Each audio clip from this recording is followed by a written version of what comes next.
This is the story of Joy Morgan. The 20-year-old was studying midwifery at the University of Hertfordshire. She was raised by her mother and 3 siblings. Education was always very important to Joy, and she would nag her cousins and brother and sisters to always do the best. There was a lot of heartache in Joy's life. Her uncle Prince, who she was close to, died from cancer in 2006. 6 years later, her stepfather passed away from the same disease. Then in 2004, Joy's father killed himself. It wasn't long after this that Joy started to get interested in a US-based church called Israel United in Christ. It became a huge part of Joy's life, and she started to pull away from her mum and siblings. Israel United in Christ was founded in 2003 in New York and is part of a movement called the Black Hebrew Israelites. It has around 40 churches or schools as they're known in the US, and its leader is a man who goes by the name of Bishop Nathaniel Israel. It teaches that black people, Hispanics and Native American people are God's chosen ones and are the descendants of the biblical 12 tribes of Israel. Sex before marriage is forbidden, and women and men aren't allowed to be alone together if they're not husband and wife. Men and women also sit apart in the church. In January 2016, Joy joined the UK branch of the organisation, which has a building in the centre of Ilford, East London. Joy and other members of the church would meet on a Saturday, known as the Sabbath. She ran the children's group and hardly ever missed one of the church's festivals. On Christmas Day 2018, Joy's mum Carol held a Christmas dinner for all her kids.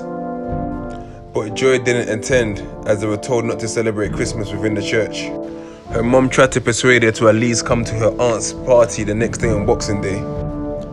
But Joy decided to go to the celebration at the church in Ilford. After the busy Christmas period, it was assumed that Joy had returned to her accommodations at university. But 6 weeks later, her mother Carol received a phone call from the estate agent who looked after Joy's student accommodation.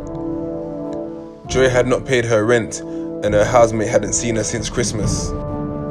Carol admitted she didn't realise anything was wrong until that very moment, and said it was something that will forever live with her. She reported Joy missing on the 7th of February. Officers began their inquiries trying to figure out people who knew Joy. It led them to 40-year-old Shofar El Israel. When police first spoke to him, he told them he'd last seen Joy on Boxing Day during the church meal, and he'd given a lift back to her flat in Hatfield. He and his wife were friends with Joy. They had 2 homes, a flat in Cricklewood, North London, and a rented house in Luton, Bedfordshire. His original name was Ajibola Shogbabimo, but had changed his name in May 2018. Born in Nigeria, he'd come to the UK in 1997. He joined the church in 2016 after being introduced to it by his wife. He was liked by the leaders and rose to the rank of soldier during his time with the congregation. He was very intuitive, with ideas on reaching out to improve the community, but there were times when he was warned about his behaviour. Shofar was once demoted from the rank of soldier after he interrupted one of the church leaders who was speaking to members and got angry when he was corrected. After his arrest, Shofar was questioned for 2 days before he was released on bail, while officers continued looking into the case. On the 27th of February 2019, the family were told that Shofar had been charged with murder. He pleaded not guilty. The court heard had Shofar told police he had dropped Joy back to her flat in Hatfield on the 26th of December. But phone evidence showed that Joy's phone and the defendant's phone were in his flat in Cricklewood for 2 days.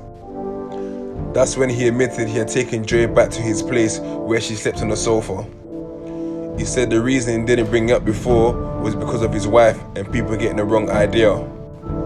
He said Joy was upset and thinking about leaving the church after watching videos of ex-members saying they wanted to leave the organisation, and that was the reason why he decided to let her stay at the house. When asked what they had been doing at the house for 2 days, he said they'd just been watching YouTube. He denied having sex with her. Police also later found Joy's house keys in his red Honda 7 weeks after she was last seen alive.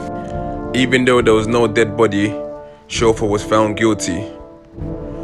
Joy's body was finally discovered in October 2019.